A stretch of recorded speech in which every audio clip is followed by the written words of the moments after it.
Actually, hindi kailangan ng mga nurse na matapos ng BSN. Kasi itong ating mga nurse, gusto lang nila maging room nurse. Or sa America and in other countries, ano lang sila, yung parang mag-aalaga. Hindi naman sila kailangan ganun kagaling.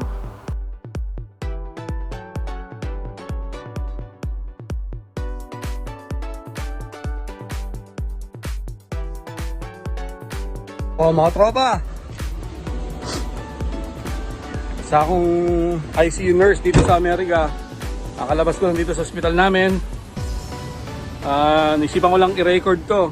Wag naman sana, pero medyo may sipon na ako eh. Saka nilalagnat ang konti. Mababa pa naman. Wala pang ubo pero panay na ang ching ko all night.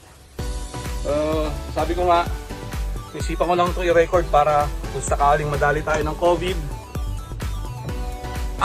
Matuluyan, wag naman sana.